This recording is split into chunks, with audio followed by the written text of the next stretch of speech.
Heidi. Good morning, everyone. They're busy talking back and forth, I think. Good morning. I want to start by saying there's an old African saying that goes, when a person dies, you lose a library. Well, this last couple months, we've lost a library. One of my committee people, Charlene Stoddard, passed away. And we really are going to miss her a lot. She had a lot of information and did a lot for our committee, and it's going to be very difficult. Now it's going to have to be Lois and Charlene to do all the work. I have to admit, I tell this every year, I don't do the work with this. I just stand up here and talk. It's the rest of my committee. There's one there and one over there, and they're the ones that do all the work for me, and I really appreciate that. I want to thank you all for coming. It's always nice to have people here to listen, and also thank you to the ones who are going to be watching this on the internet.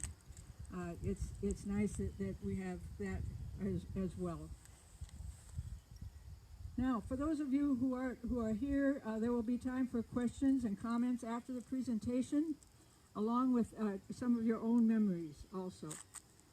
And please also remember to sign the guest book. It's the only way we know how, yeah, there's Lois holding it up. It's the only way we know how many people we have here. Now we'll be starting out here at the gravesite of Gena Olson Borg, who's right here. And by the way, she has her dad and her two of her sons and her daughter here as well. There were two sons that were both in the service. So it's kind of nice when there's family that have been, I've got family that was in the service as well. So, Gena Olson Borg, who's, let's see, there's somebody here that knows him.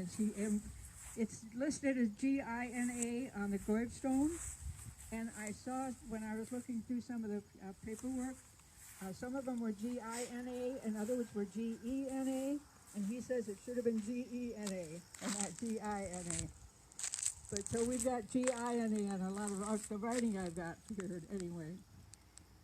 Gena Olson Borg was born February 22nd, 1872, and just 3 miles west of Northwood. And at that time there was a question whether she would even live. One newspaper wrote at birth her father took the horse-drawn sleigh and dashed into town to the Lutheran pastor and the doctor. The minister baptized the tiny infant who was clinging to life with the help of heat from an oven door. The doctor did what he could, but he was not hopeful. Well, Gena lived to be 105 years old. As a child, she started exercising every day, and that habit continued most of her life. She attended the neighboring rural school, and later she became a seamstress, which she continued throughout her lifetime, making clothes for herself and for many others as well. She married Magnus Ford, who was a native of Sweden, on February 22nd, 1899. They started operating a shoe store and a repair shop in Rose Creek, Minnesota, and one in Hanlantown, Iowa. Later, they returned to Northwood, where she lived until her death. Her parents, Austin and Ingeborg Olson, were the third or fourth family to live in Worth County. And actually, Gena's father, Austin, was a cook in the Civil War. Gena knew and remembered a number of the people who actually built the town of Northwood. The old Jaspecks, the Mellons, and the Rusteds, along with their own family. Some of these names maybe have been forgotten by some of us, but there are some that would still remember them. Gena's childhood predated electric lights, automobiles, televisions. Her life covered a long length of time. And just think about it for a little bit. Just think of what she would have seen. She would have witnessed the Wright brothers' first flight. The fact that it even went into airplanes and helicopters. And up to the first flight into space. Even the first person walking on the moon. Now that's really something right there, that she lived through all of that. Or think about underground transits, air conditioners, microwaves, World War I, World War II, along with the Korean War and the Vietnam War. I really wish she could be here with us to tell us what she saw and knew. There's a library. There are two that died. Gena's husband, Magnus, preceded her in death in 1937 at the age of 63. She was also preceded by two sons, Morris and Orville, and a daughter, Frida Roppe. Her parents, 4 sisters and 2 brothers. She died July 21st, 1977. She lived to be 105 years and 5 months old. What a nice, long life she lived. But she never expected to be a centurion. In fact, she says, they told me when I was 75 that I was going to live to be 100. And she laughs and she says, I told them I didn't want to be no 100. But then she added with a smile, I didn't have much to say about it. Gena Olson Borg, February 22nd, 1972, died July 21st, 1977. Now, I talked to Levon Lindflot, who worked in the retirement home at that time and knew Gena, and she wrote up a little thing that I wanted to tell of what she knew. She says, when Gena came to the Lutheran retirement home to live, we knew right away that before anything else, she started her day with 30 minutes of exercise. And on a nice day, when the nurse's aide could take her out in a wheelchair for a ride, she had to have seen screens on. She had to have, excuse me, I have trouble reading her writing. She had to have screens on. And at 105, she still had healthy habits. She would visit on her own time and take on time that she remembered. Excuse me. And there was one time when she told us that she remembered when the downtown in Northwood was simply gravel. And she could remember when the stagecoach would stop into Northwood. What a lady to live so long, and letting all know what she wanted. Now, I do have a relative of hers here, and I'm hoping he'll have a few words to say about Gena.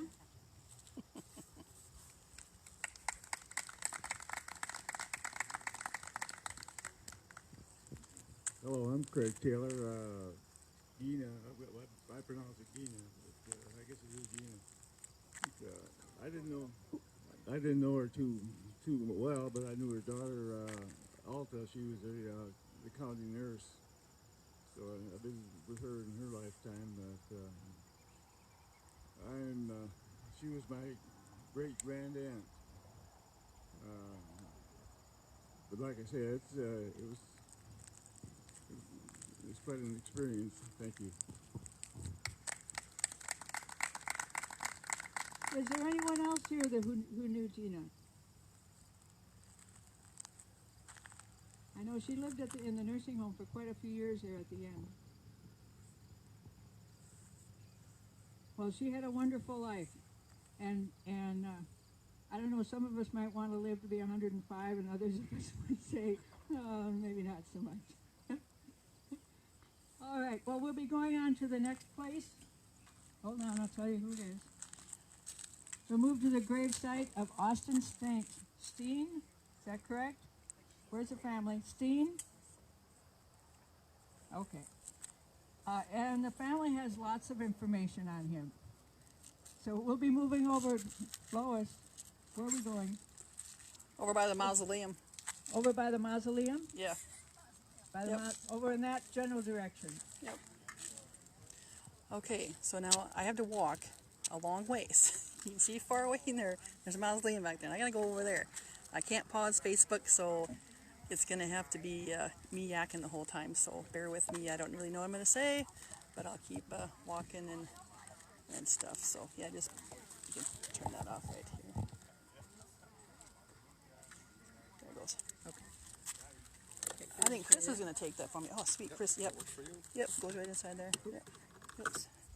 Yep, perfect. Thanks, Chris. Yeah, thank you. Alrighty. And I'll take this. Okay, where are we walking? So we'll walk in, we'll talk about people we go by. So we have 10 people watching. Hey Lois, there's 10 people watching right now. 10 watching so far. That's pretty good.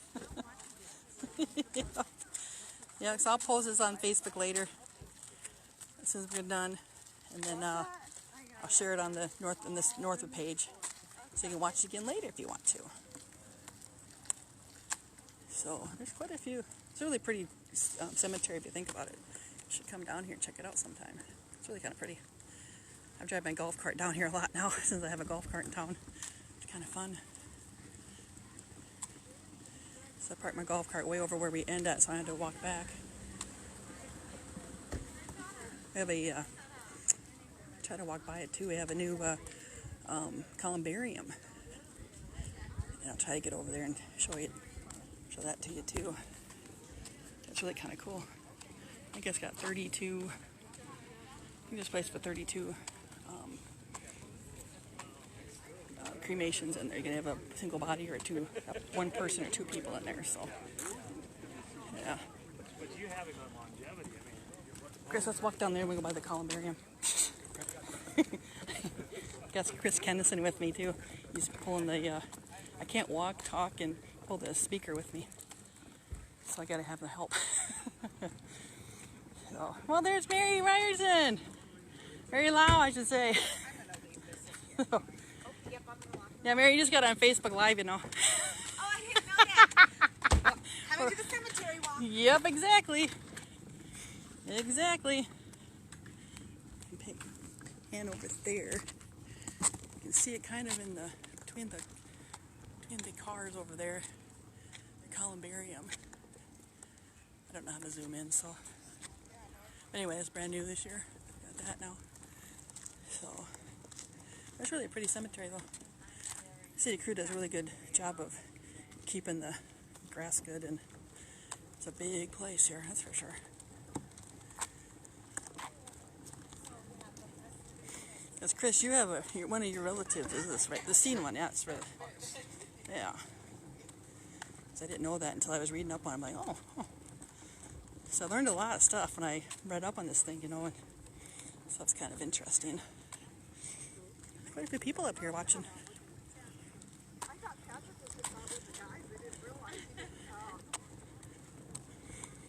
They don't know what to say, so I'm kind of not really saying anything, sorry. But you're getting a view of the cemetery, it's kind of cool.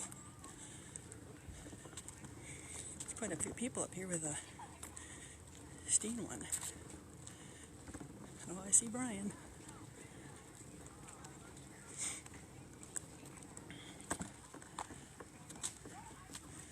Quite a few people. Pretty cool.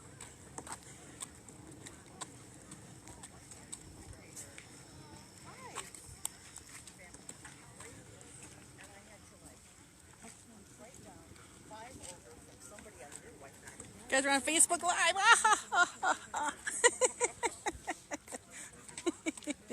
Hey, Terry.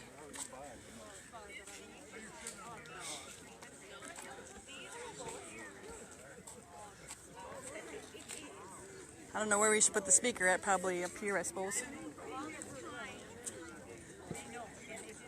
Let's probably put it right here. I think we're good. Thank you.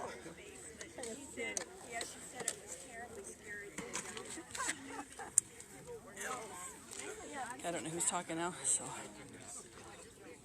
Yeah, more people coming. And they don't know they're on Facebook Live. Oh, hey, you're on Facebook Live. Wave at everybody. 10 people watching right now. Hello.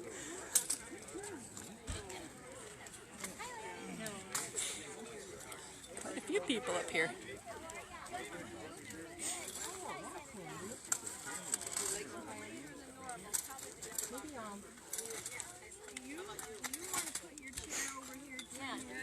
Here you go, Linda. Yep, it's on. Yeah. You're on Facebook, you know. You're on Facebook now. Oh, I just did. And I have control over the phone. I'm not on Facebook.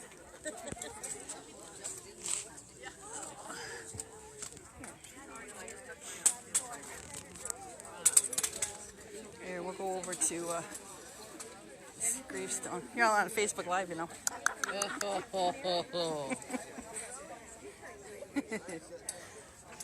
There's August there. And the Stehn side. I didn't mean to get so close. Family tree. Oh, there's this picture. Oh God, you can see me in there too. Oh, somebody lost their pen.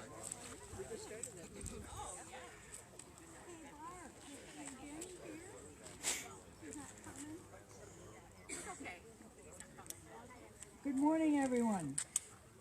I'm sorry you had such trouble finding us over at Gena's gravestone. We'll try next year to have it marked a little better so that you don't have so much trouble finding it. Okay, and this is the gravesite of Austin Stehn? August Stehn. See, I can't get Gena or... Who wants to start? I guess I will. Okay. My name is Suzanne Hostran, and I would like to welcome all of you here to the cemetery walk. And I would also like to introduce another great granddaughter, Mary Went. Okay, Mary Went, who will also be giving part of the program today. August Stehn, who's buried right here, was born thousands of miles away from Northwood in a very small town called Otterndorf, which means village of otters. It was very close to the North Sea. And this is a picture of his parents, Paul and Anna Stehn. The word Stehn actually in German is Stehn. It means to stand or to be stalwart. And August was their youngest son. They had three sons that lived to adulthood. August was the youngest, and then there was Peter and Herman. Oh, sorry. Yeah. Peter and Herman. They were born in very tumultuous times in Germany because it was made up of about 20 small independent nations, and I mean very small. And they were constantly fighting one another. The great statesman, Otto von Bismarck, was very busy trying to knit all of these together into what would become modern-day Germany. So the Germany that we know is 100 years younger than the United States. It didn't really exist until 1871. So these three boys said, you know, this is not the place to put down roots. We need to find some place that would have better opportunities. So they decided to emigrate to the United States. And the first one left shortly after our Civil War, and he ended up in Wisconsin working. The other two were too young to come at that time.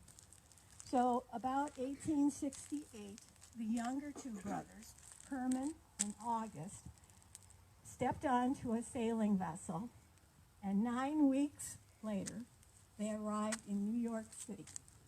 Now imagine, now we can go, in 8 hours, and we can be there. They moved from New York City to Wisconsin to see their older brother, Peter. And they worked there for a year. And then in 1869, they moved on to Mitchell County, Iowa. Why Mitchell County? I don't know. But they took one look at the land around here, and they thought, wow, this is an agricultural heaven. And so they started working and saving up money so that they could buy land in Iowa, a farm for each of them.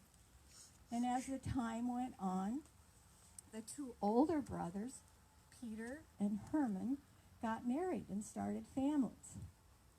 And Herman married a girl who was also from the little village of Otterndorf.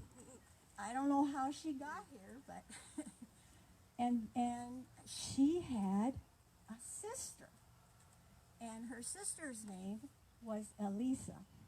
Elisa had also immigrated from Otterndorf, and she arrived in New York City.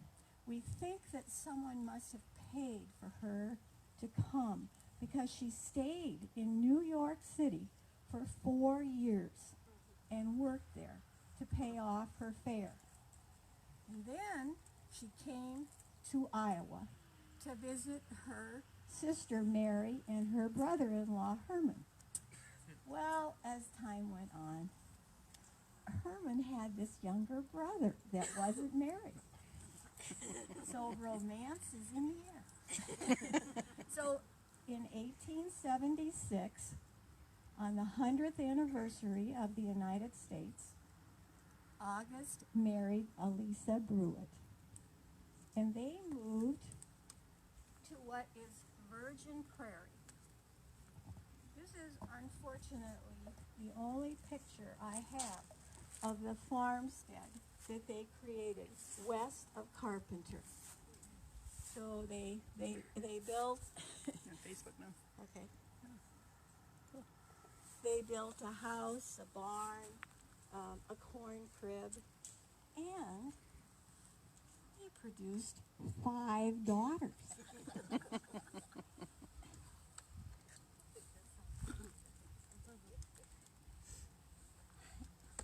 And all I have of that farmstead is the doorknob from the living room.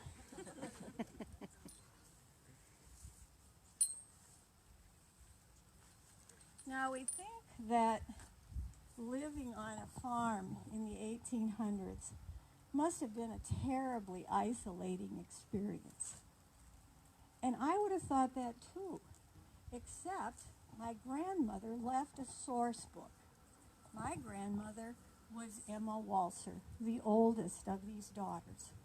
And she and her husband and her 2 sons are buried on the other side of this Stehn monument.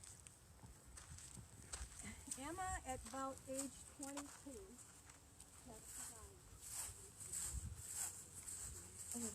Okay.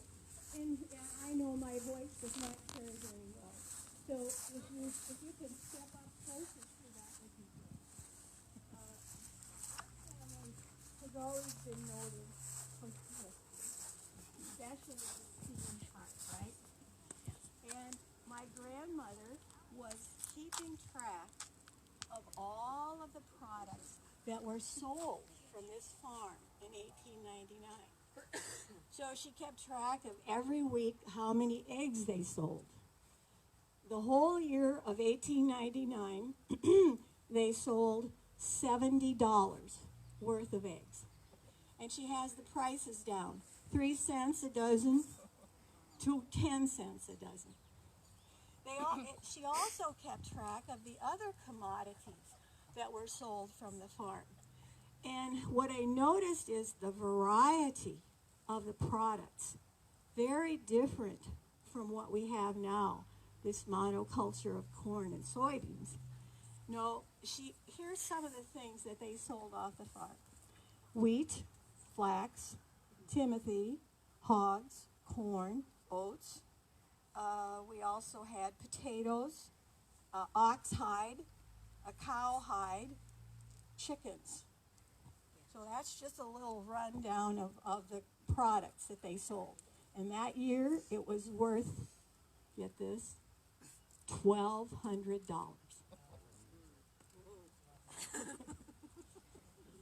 Grandma also kept a diary recording what went on at the farm during every day.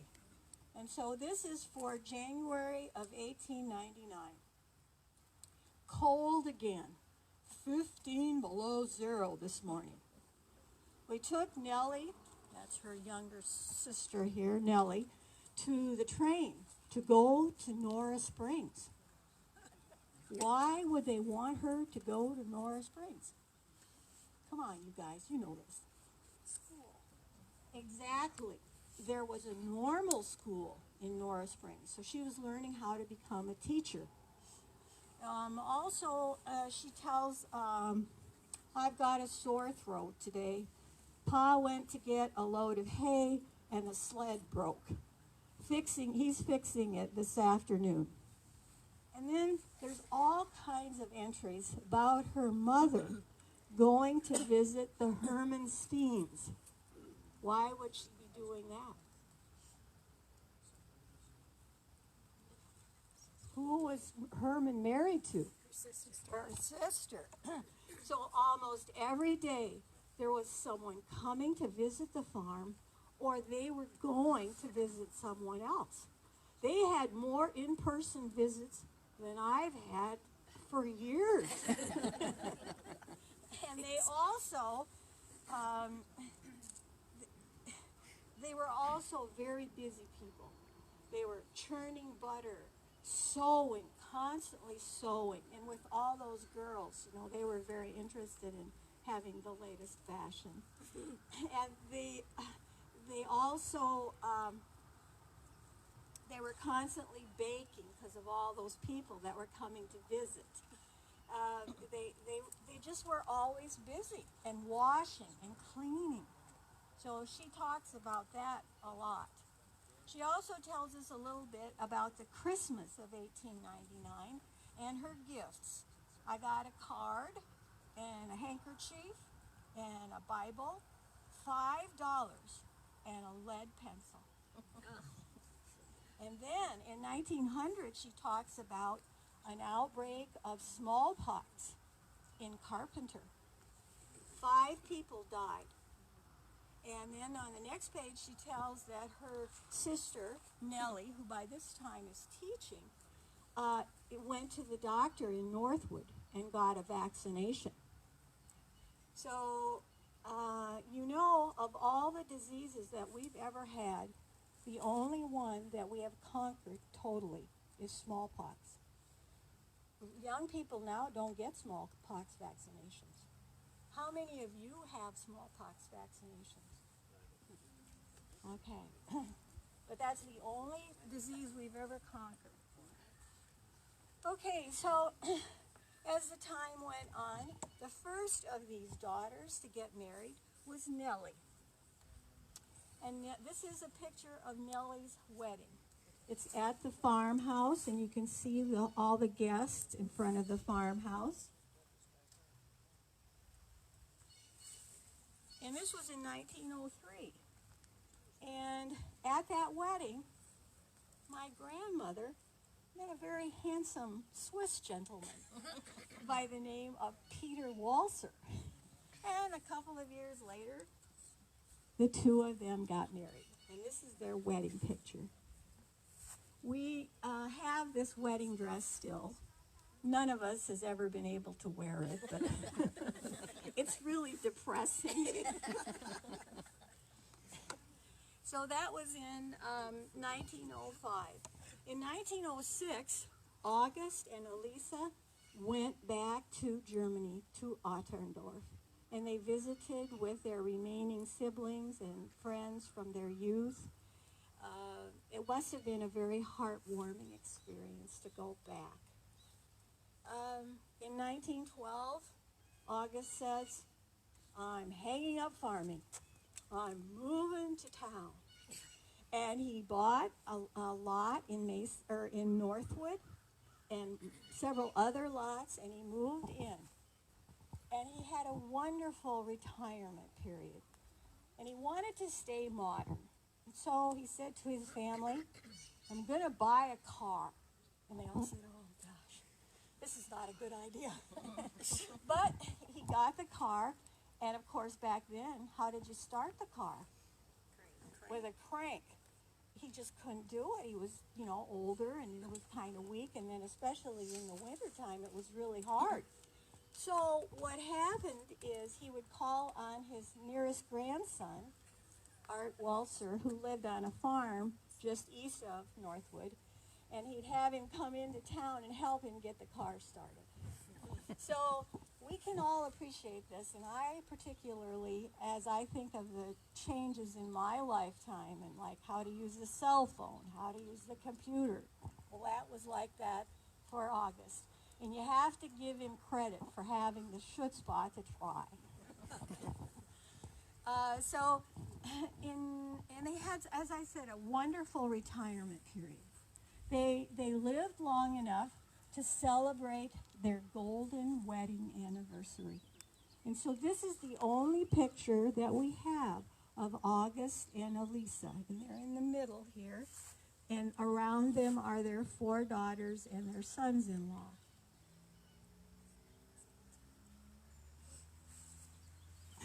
My mother used to tell me stories that August was quite tall and that he was a very calm and quiet individual. However, his wife, Elisa, was a fireball. And she could often be heard around the farmstead saying, "Gott im Himmel." She would get quite excited. So they lived until the 1930s. Elisa died first at the age of 78, and August died at 84 in 1933. They had really quite a remarkable life. And now I would like to turn over the rest of the program to another great-granddaughter, Mary Went, and she's going to tell you the rest of the story of the Stehn family. Thank you.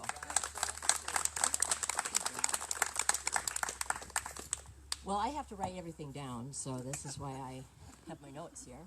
So I'm going to talk about the other 3 sisters a bit.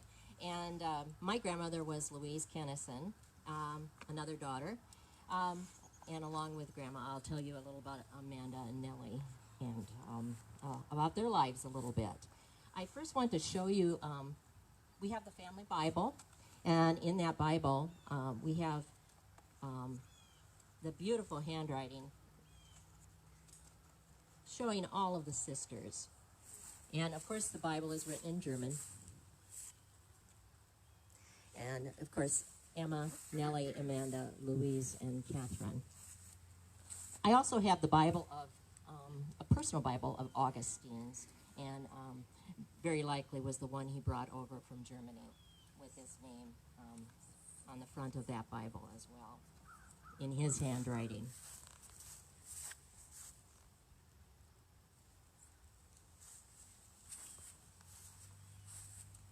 Just a little bit about the sisters. Suzanne told you, of course, about her grandma, Emma. And I'm going to tell you a little bit about, first of all, about my grandma, obviously the one I know the most about.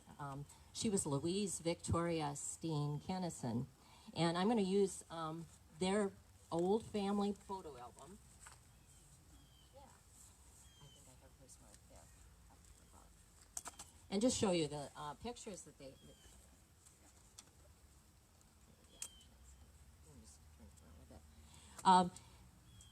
This is my grandma and a few of the pictures. See the beautiful hats they wore. My grandma Louise was always referred to as Louisa as a young child and growing up until her adult years. I saw many photos and letters that were written to Louisa Stehn. Yeah, and that's Amanda. And then we have one of Nellie, too. I'll show you in just a moment here. Louise was born in 1885 on July 17th in Barton Township at her parents' home. And she was married to Louis Kenison, son of Byron and Lucy Helgeland Kenison. And they were married on June 30th, 1909. I don't know if, Susie, did you, yeah. This, first of all, was the Augustine home on their farm. And then, before I get to the wedding picture here, this was just a photo of a farming, and it was a threshing day, apparently. All 4 sisters are right in front, and so all 4 were part of that. Maybe they just brought lunch out, I don't know. Yeah. Anyway, back to my grandma and grandpa. They were married in 1909, and this was their wedding picture, their informal wedding picture in front of the house that they were at the August and Louise Stehn home. In the background, you can see August and Louise, and also Byron and Lucy Kenison. This was their more formal picture of Louis and Louise. Yeah, please come up and see these photos. It's so hard to see in this kind of a setting. And then they also celebrated actually they celebrated their 60th anniversary, but this was their 50th anniversary. Yeah. Show them the next picture. Yes, I will. That one's interesting. Yeah, Grandma Louise was educated, of course, in rural schools, and then attended the North Springs Seminary and Business College as well in 1902, and also the Northwood Teachers Institute, which I was not aware of. This is the picture of the North Springs Seminary and Business College. I also have a letter, and it's addressed to Mr. Augustine, and it tells, it's from the head of the seminary, and it tells about Grandma and all her good grades and her a good report from the seminary, which is kind of neat that I still have that. No, this is actually a college. She also attended the, like I said, the Northwood Teachers Institute, and so I have some photos of that, and also some photos of her friends in this photo. And something they're just having a lot of good time, it looks like. I also, during the time that she was a teacher after that, before she got married, and she taught in the rural schools near Grafton.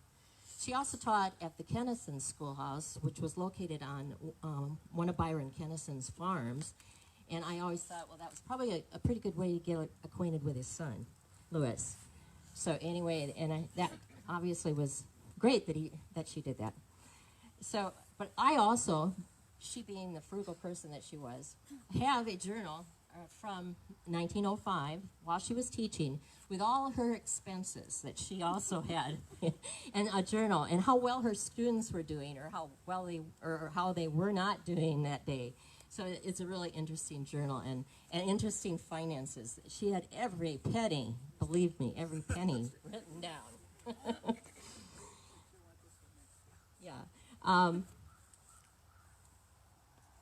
Byron Kenison and Augustine apparently knew each other well, because in this called an old-timer picture from Northwood people, or Northwood men, my great-grandfather Byron Kenison and also my great-grandfather Augustine were on this picture, as well as the father-in-law of Nellie Seater. So they all were well acquainted in the community. Grandpa and Grandma Kenison had 2 children, one a daughter, Doris, and that was my mom, and she was married to Glenna Steiger from the Bolin area. They had 2 children, my sister Catherine Meyer, who passed away in 1984, and also myself. And they had a son, Keith Kenison, who was married to Leona Severson here in Northwood. And they had 4 children, Elgene Smith, Linda Lindsay, Larry Kenison, and Brian Kenison and his wife. This is Linda right here. Grandma Louise was involved in and had leadership roles in many community organizations. She was involved in the 4-H in Worth County, and she had leadership roles in 4-H and was fondly referred to as Ma Kenison by the 4-H girls. I have a picture of her at the 4-H camp with some of her 4-H girls. And this would have been in the early 1940s over at Clear Lake. She was a charter member and the business manager of the Worth County Farm Bureau Women's Chorus, and she planned the trip to. They got to sing at Soldiers Field in Chicago, and at the music festival there, and she had many pictures of the chorus. And apparently, she also recruited many of her family members because in looking at the clippings, many of her family members were a part of that women's chorus. So that she was always involved with that. Anything with music involved as well.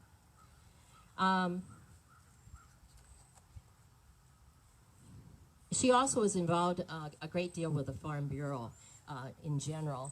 And she was the Home Project chairman. And I don't know if you saw in last week's Anchor, but Chris Kenison put this article that I had in the paper. And in it, in this particular article, she had written about how important it was to get immunizations. And again, like Sue said, that was for diphtheria and smallpox at the time. And she had a very interesting article about how important that was. And actually how the women in the community were a very big part of getting people immunized, especially the children at that time. She was also a Worth County delegate to the Republican State Convention in 1952. And she was an active member in the Bethel United Methodist Church, formerly EUB in Manly, holding many offices there. And an honorary member of the Bowling United Methodist Ladies' Aid. Music was definitely an important part of the Stehn sisters. They all played piano, and Grandma taught piano to many of her family members. We understand Amanda was a beautiful pianist. I have many copies of her music as well. She loved to sew and was a wonderful seamstress, making wedding dresses, many of our clothes, and wedding dresses and bridesmaids dresses for many family members and friends.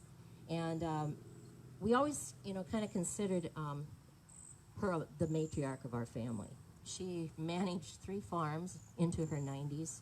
She just was a pretty amazing woman. It sounds like she kind of inherited Elise's kind of stamina. So I have many fond memories of them because they lived on the same farm that we do. And they built a home in their retirement on our farm. So I have a lot of fond memories of her and my grandfather. Another sister is Nellie Marie Stehn Seater. And she was born in October 5th of 1880, also on the family farm. And she also attended, as Sue said, the Norris Springs Seminary and Business College and was a teacher for a long time. Yes. And her... I think you got a picture of it. I'm sorry. Okay. And her children were Marion Wynette, Marion Stehn Wynette. Her husband was Leslie. Donald Seater, his wives were Bernice, and after Bernice's death, Delois, and then Robert Seater, Leona was his wife. And Aunt Nellie was very involved in church activities, the Red Cross, and other patriotic activities during World War I. I contacted one of her great-granddaughters, Dolores Delgehausen, or Lori as we call her, for a few memories of her Grandma Nellie. The first thing she said was her grandma made the best molasses cookies in Worth County. And she also said that Nellie loved to have the grandchildren come at Worth County Fair time. And she said one year her mom didn't want to take care of their pet duck, Joey. So Aunt Nellie, or their Grandma Nellie, said, well, Joey can come along. So she took care of Joey and the kids as well. And I just thought it was kind of fun because she said Grandma Nellie was a lot of fun to visit because one of the things she did was have the first TV. And also, she loved to watch sports. But she did not want any new technology in cooking because she made the kids take back a microwave that she had purchased for them. So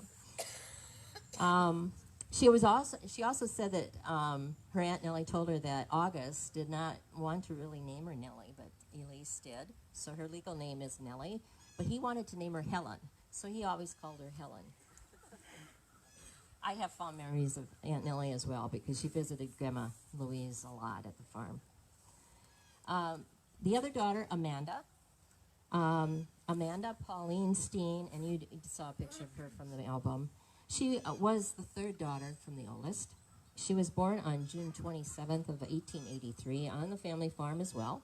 She married Martin T. Johnson, and they lived on a farm near Tennell, just southwest of here, and attended rural schools as well, and the North Springs Seminary and Business College, and also the Teachers Institute. She taught in Worth and Franklin counties. She was the only daughter of August that went back to Germany, and we have her journal, which is extremely interesting. It tells about the time of going to New York by train, and then going by the ocean liner, the Philadelphia, to England and through the English Channel, and then to the harbor in Germany near Ostendorf. And it was just interesting to read. It was kind of like reading watching the Titanic, because that's what you have in your mind when you read her journal. Because she said, we traveled first class, had wonderful meals, concerts at night on the ocean liner. And so you could just picture the hats and the things that they were wearing at the time. We assumed that she was not real well at the time, because we think that perhaps August and Elise thought it would do her well to go back to Germany, because she could sit in the hot springs by the Ostendorf area. And but she said she got homesick for Iowa and had mailed many letters back to her sisters, which I do have some of those, and brought gifts back to them. The first thing they did when they got at the harbor was to go and visit a dressmaker and do some shopping. And I thought, oh, that's where I get my shopping from. So anyway, that was so interesting reading that. Amanda died of cancer at a younger age of 57 on March 7th, 1940. She's also buried here in the Sunset Rest Cemetery, not too far from here. My grandma's buried also not very far, kind of close to that birdhouse area there. So, a fifth sister, the youngest, was Catherine Stehn. She was born in November of 1887 and passed in 1888, only living 8 months. We really can't find information exactly what she may have died of, but we feel like we think she is buried in the Carpenter Cemetery, which would make sense because of the location of their farm. All the sisters carried on the Augustine German Christmas tradition of making Braunkluten, which my family, we all called German Christmas balls. But they were like a rather heavy donut with currants and rolled in sugar and extremely tasty. This is a quote from Augustine's obituary. Mr. Stehn was of a quiet, retiring nature, but he held the respect and goodwill of all. He was a kind husband and father, a loyal citizen, and a good neighbor and true friend. I know Augustine would be very proud of his daughters and their accomplishments, as well as the generations which followed. And I am very proud to be a part of his heritage and being a part of the legacy he left. I believe we have a few other great-grandchildren here. We have Linda Kenison Lindsay, Brian and Connie Kenison.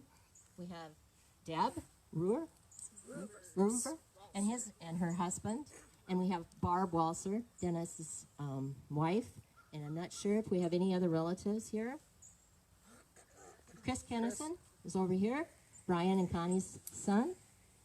So thanks for all the family that is here. That's great. So I guess that kind of ends this part. Anything else you want to say, Sue? Okay. I'm very proud of our family. Thank you. Thank you so much. Let's move on to the next grave site, which is Alma Aamodt Roppe. And this will be done by her family. And I think it's over Just down the road there. down the hill. Yep. Alrighty. When did you guys lose your pen?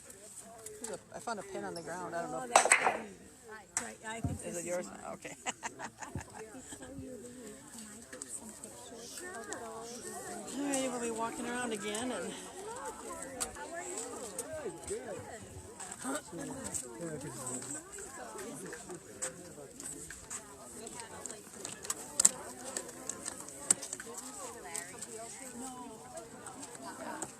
thanks. Alrighty. Still got 10 loyal people watching.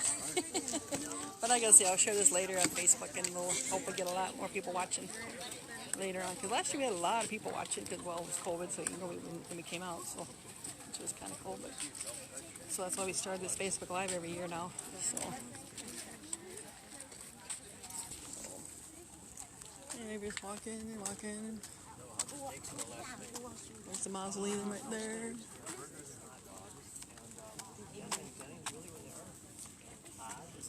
So, no, we're not going very far this time. Just right over the.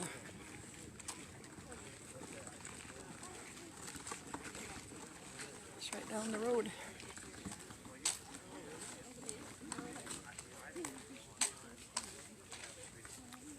Hopefully that won't flop around too much when you're walking in the grass.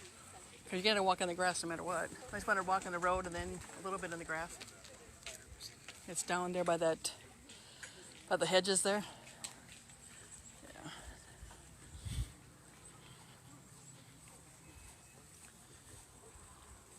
See, I can see it's a beautiful cemetery.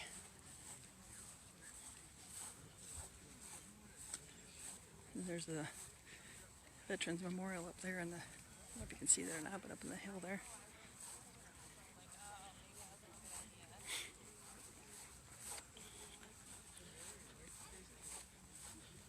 Well, we're almost here.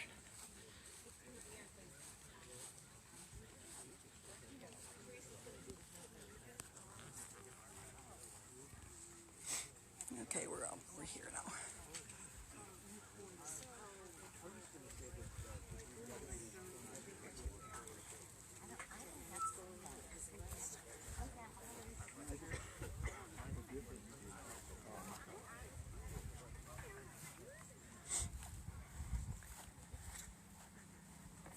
It should be on and everything should be ready to go.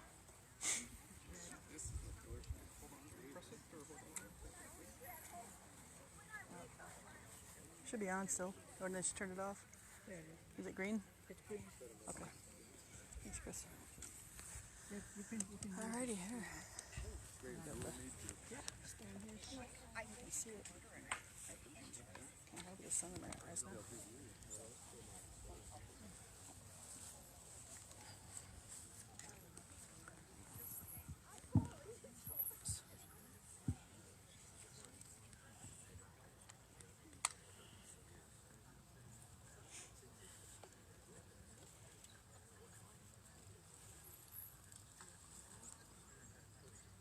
Are we all here and ready? Somebody over there found a really nice place to sit. We should have more of those here in the cemetery. All right, this is the grave of Alma Aamodt Roppe.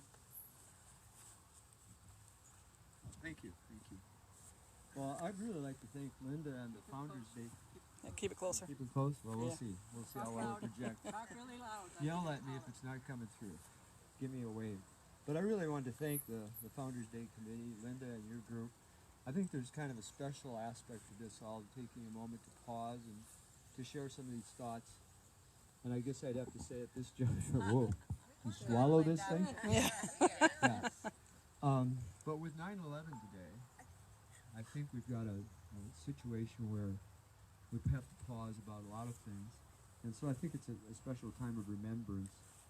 I guess I'd want a bit of a disclaimer. A lot of the things that I will bring up here will say Mom had in her Bible. She wrote in it in 1989, a few months before her death, and documented some of the things. But I have worked throughout the Pacific Northwest with many Native Americans, and they have an oral tradition. And in my youth, when I was a younger man, I'd get very impatient with the elders as they would explain, describe, and provide stories that would pass on to those Native Americans their history, their culture. I think there's stark contrast. There's a wonderful presentation here of the Stehn family and all of the documentation and history they have. And sadly, I don't have that.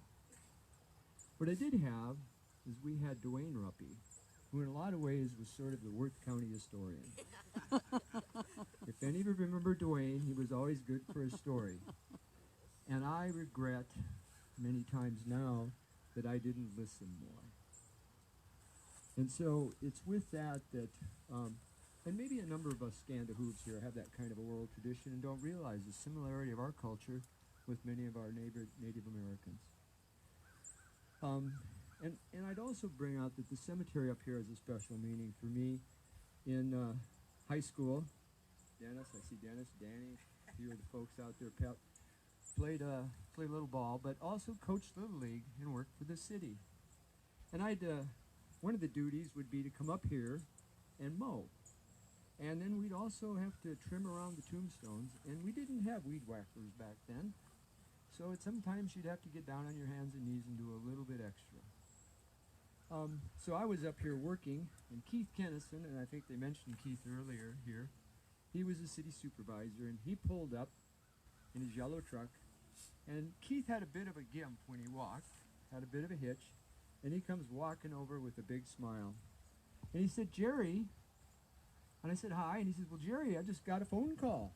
And I said, "Well, yeah."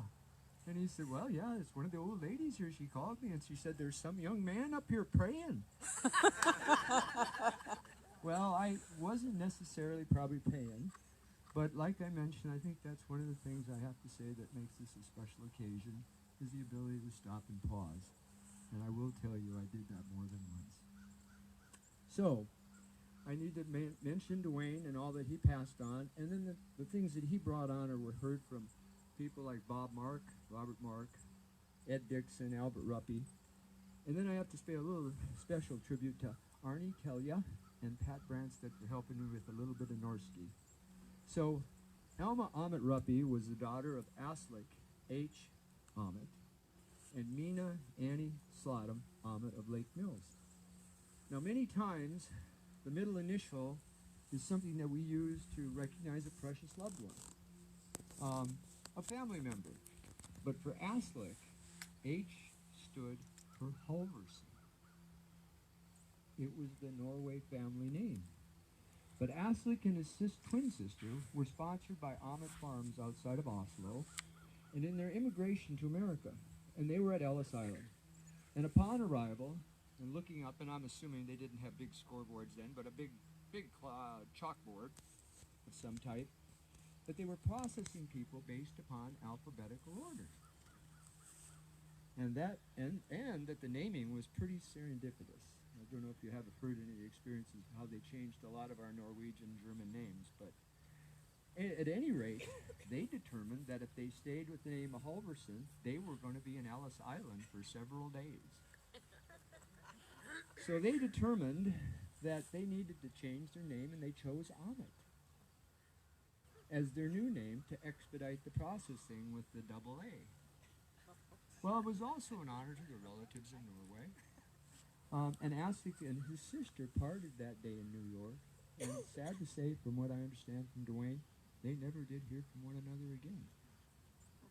So Alma was born July 6, 1906 in Lake Mills, and she was baptized in July 1906 at the Winnebago Church. And she attended school in Lake Mills, Northwood, and at the Luther College Academy in Albert Lea. And she was employed early on with an attorney by the name of J.O. Peterson in Albert Lea. And later she waitressed at the Canton Cafe, and I think that was a bit of a precursor for her love of working in the restaurant business, which she did later. She was united in marriage to Ernie Roppe at the in Northwood by Carl Jurvesacker, Reverend Carl Jurvesacker, on September 3rd, 1924. And there goes the presentation. And September 3rd actually is my son's birthday, so we always had that. And she was a member of the First Lutheran Church in the Abigail Circle. And she worked with Reverend J.W. Jurvesacker, his wife, in 1930 to start the church circles. And quilting apparently was a big occasion for the circle. And she always got a kick out of me because when I went to Luther, I attended my freshman year, I stayed in the dormitory in Yuba Soccer Hall, named after JL. And after that, she farmed for something like 31 years, raising hogs, chickens, and she had an interest in horses I wasn't that aware of. But she had other farm activities. But I think there's something lost when you talk about the phrase wild farming that all of you, I think, can appreciate and relate to. That wild farming meant back-breaking work, labor. You'd weather the elements, the hot, the cold. And these people endured the Great Depression. They dug a bushel of potatoes out of canned soda for a penny. And I'd hear a lot of the stories about how bad it was, but you have to stop and pause and realize what they went through. But they helped one another, and they lived off the farm as much as they could, and sometimes not. For some reason, the Ruppes had an old Ford Model A, I guess, from what I think Dewayne said to me. And they would meet the neighbors at the end of their driveway as they go into town to drop things off or to pick up a list of things to purchase. So Mom had gone one day to town with 2 of the stovepipe pails of cream to get gas for the car. And gas was a few cents a gallon, but she was going to barter the cream for gas. So she stopped by Merle's Stalls. How many of you remember Merle's Stalls? Well, Merle was quite a character, but he had a gas station, which I kind of remembered hearing about it. And Merle said, Alma, I can't do it. And Dewayne pointed out that Mom was pretty upset. And Merle said, no, you take a look in the garage. So Mom went and Dewayne went and looked in the garage, and it was full of milk and cream and chickens and pigs. So the car ran out of gas on the way back home, and Dewayne and Patsy got to get the team and pull the car home that night. She also worked as a farm census enumerator in 3 townships, and that had a little bit to do, I think, with them getting one of the first phones in the township. The government required you get a phone, you know. And since they were unable to afford it, the government provided. But it cost you $5 a year after that. In her spare time, she helped make ends meet selling Kirby vacuum cleaners for 12 years, and then she was a beauty counselor salesman. And Scott and I can probably remember a lot of Saturdays sitting in the car wondering when Mom was going to get done selling those damn cosmetics. But another role that she had that I didn't know about till much later, again, it was one of those nights when Dewayne would sit and talk. In this case, it was over a cup of coffee. And Mom had acted as a midwife for many neighboring families. And Dewayne describes driving an old Ford down, and I'm going to call it Knutson Hill out here west of Aussies. Again, another AA name, you know. And it was on New Year's Eve, and it was snowing. And you always had to have a snowstorm back then, didn't you? Mm-hmm. But they slid in the ditch. I think Dewayne was probably pretty young to be driving the old Ford. But anyhow, he slid her in the ditch. And he talked about how he and Ma got out and walked across the road to the farmhouse over there. It might be the Hepners. I'm not sure the name now. But I called it the Onroods. And she helped with that delivery. But the baby was born, and Dewayne commented how it had this bluish color. Dewayne said Mom would not give up on that child. She rubbed it, she breathed in its nose, she breathed in its mouth. And Dewayne just said, Mom would not give up. And finally the baby moved and started to cry. Well, I didn't know some of this. And there was a woman that Mom would see at the church when I was a little younger to come over. And she'd always come over to Mom and give her this heartfelt hug and hello. And it was special. You knew something was there. And I now realize that was the baby. But she had compassion that went beyond that. On 2 separate occasions. On 2 separate occasions, she moved to act on behalf of the children, family, and friends. Now, during that era, there was a lot of shame, or out of fear of shame, in the community. 2 young mothers of family and friends had given their babies for adoption. Mom could not bear to see the babies abandoned.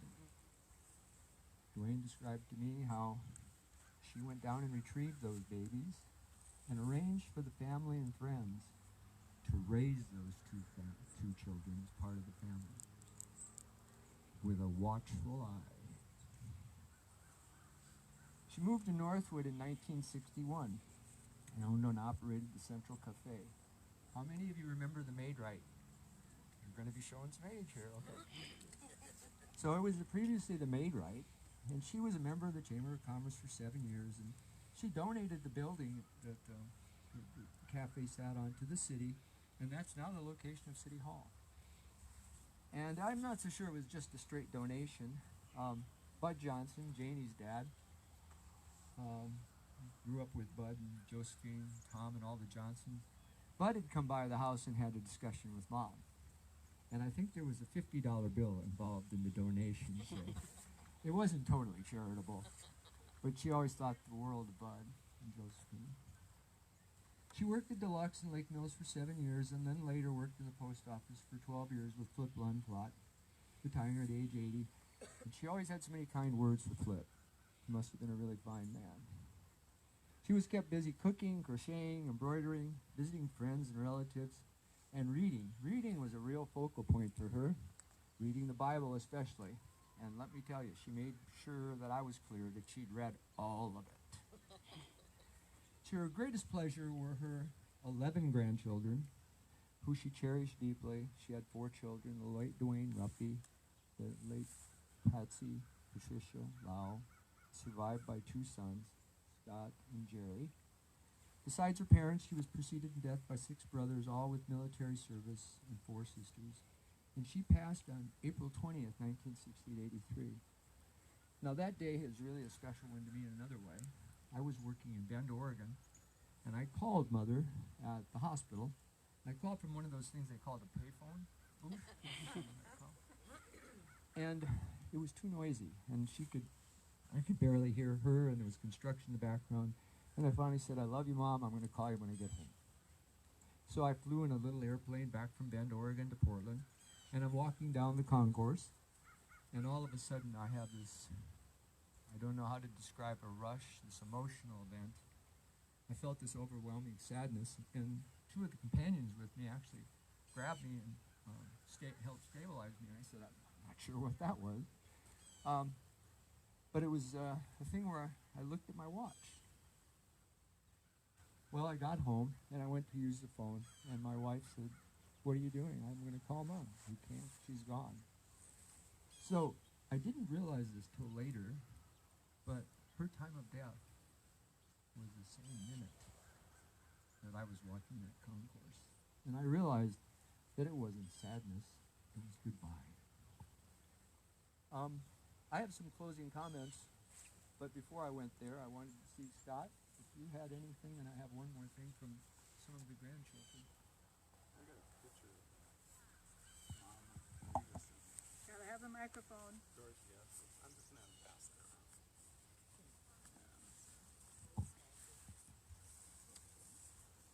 I remembered a lot of things that he was talking, but I just got a short thing. You know, all moms are special, but Mom just might have broke the mold. Yep. There you go. There you go. Yeah. She was very strong-minded, loving, and forgiving. And Mom did what her heart told her to do, no matter what. Once the course was set, it was God's will, and that was the path that was followed. She just lived for the family, gave all she had, and then some. Her work was important to her, and I think she prided herself as a good hard worker. She liked needlework, and I got a couple of pieces I brought, and to mend clothes. So when you had a glove or a sock, you would with pinky on. You did that. Thank you. I had that a few times. You know, she liked her coffee and was a good cook. And I'll never forget her German devil soup cake, her rhubarb and banana cream pies. And they still just give me a comforting feeling. And I was just reminded that one of her highlights probably of her life was that she danced with Lawrence Welk out at Dixon's Woods in the pavilion. I've been waiting for one of you to talk about that. There's so many things, I forgot all about it. Tom mentioned it. Tell them where the dance hall used to be. Well, Do you remember? It was right in the beginning of Oklahoma. Yeah, It was a Dixon's pavilion Woods, there. yeah. And Lawrence Welk played there. I think he played there more than once, I think too. so too. Yeah. So it was right when you drive into the Oklahoma. Yeah, that would be I an thought it was on interesting the other thing side. just on its own, why they tore it down and stuff. They would haul the piano from the Gabriels, Hardwick and Les Gabriels down for playing. Here, let me have it. So everybody can hear you. Oh. I used to have a piano that was from Hartwig and Les Gabriels that they used to haul down to that pavilion and have their dances.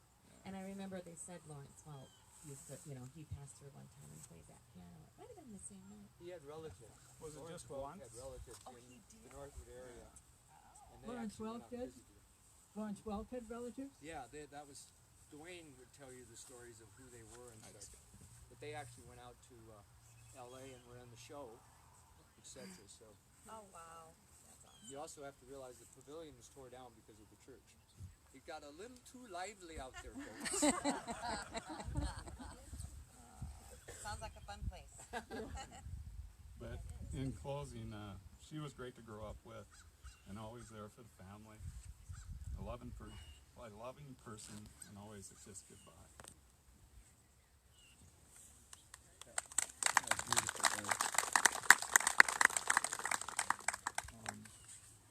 That's one of the things, I guess, that the aspect of work.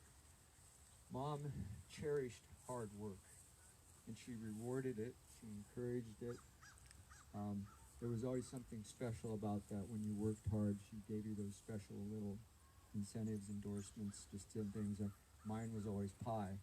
But Dewayne had always said one thing. He said, she worked as hard or harder than any man. And that work on the farm, I think, was quite true.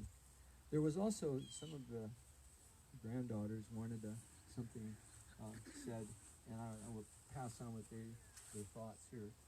They were at Grandma's house, was always open for the 5 country girls at the time, country farm girls, and she always met them at the front door with a loving hug and, of course, food. And one of her favorite memories was getting a beautiful birthday cake that was ordered special from the bakery. White cake with white frosting, and still my favorite. Grandma was always willing to play games, and our favorite was Let's Make a Deal. We always let Grandma win the big prize. It was one of her beautiful old fur coats. She'd always give us money to go up to Fall Gators to get ourselves candy bars and ice cream treats. And we always had so much fun. On Christmas Eve out at the farm, Mom always brought her delicious scalloped potatoes and ham, and Jerry and Scott always helped us girls assemble our toys. Mike remembers Grandma's house with a bunch of Jerry's friends, and Alma always being so kind to them. She did that many times. She was a very special person in the family and so filled with love. So what I wanted to close with, does anyone else have anything in the audience they'd like to say about Alma? Thank you. One of the things I realized, and maybe it's a little bit with 9/11, is we think of ourselves as a community of ordinary people.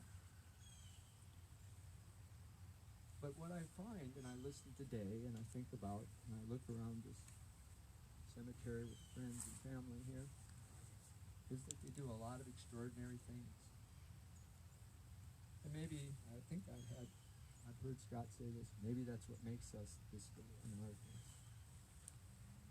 So I'd like to leave with Mom's favorite verse, and I'm going to try to do it in Norse, since she was confirmed in Norse. Now, how many of you speak or understand Norwegian? Good, because your ears are about to burn. So this is John's 3:16, and I'll try to see how I do here, but it's Janus 3:16. sexton. For så har Gud älskat världen att han gav sin son, den enda borne, för att världen som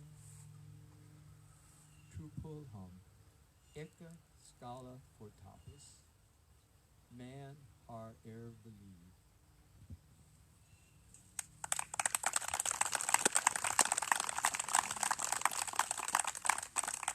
Thank you, thank you. You know, I have to say that I kind of keep hollering at these people when I need to write up some things and different things. I'll call them up, and they're always so welcome to me. You know, they'll just say that how nice it is to just speak with them. And they all do a wonderful job of coming with some things about the families. I want to thank all the presenters, and where is she? There she is. For taking it. If you want a copy of that, talk to Lois Hogan. She can get you one of those. I'd like to thank the cemetery crew. I've been to a lot of cemeteries, and this is one of them that is kept probably the best that I've ever seen. They keep this cemetery very, very nice. And again, a thank you to my wonderful committee, who again, they do all the work, not me. And we're already working on next year, so if you've got some ideas or suggestions, you know, don't be afraid to ask us about it. Now, as we leave here today, I'd like you to think about your own plans. Now, after all, we're all going to die at some point. And you need to remember to tell your family about what your plans are. I've got, of course I come from a large family, but I've got 2 or 3 different things that, a lot of you may know my brother Lynn. You know him, Lynn Grove. And he passed away 4 years ago. He was a pastor for 40 years, 50 years, something like that. And they lived in Waukon for at least 30 years. Come to find out, when he died, they didn't have a cemetery plot. Lynn, you're a pastor. You know you're going to die. Why don't you have a cemetery plot? I mean, it makes no sense.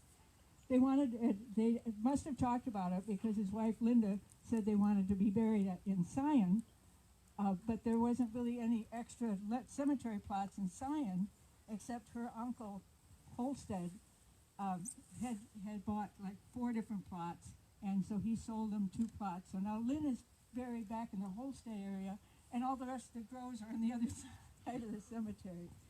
But just keep this in mind. If you're looking, if you know where you want to be buried, buy a cemetery plot. They're not going to go on sale. You know, there won't be some fire sale for cemetery plots. They won't go down. So just buy one, and then tell your family where that plot is. And if you get a chance, then get your gravestone put in. Because I tell you, when somebody dies, it used to be anyway, there was only like 3 days until the burial. And that's a lot of stuff to do in that 3-day time period. And anything you can do to help out the family members that are going to be left will be very well accepted by them. So thank you again for coming, and I also want to say I'm sorry again for the fact that we did not get you all over to the first gravestone. We'll see to it from now on that we get that first gravestone marked a little better. And it is 9/11 today. So keep all the people in mind that are still mourning for their loved ones.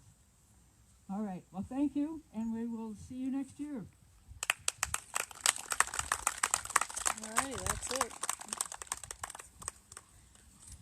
Just push that. Yeah. Is red good enough? Yeah, it's good. Alrighty, I will get this posted on Facebook and go from there. So I hope I didn't mess up, because it's hard to see with this on a phone.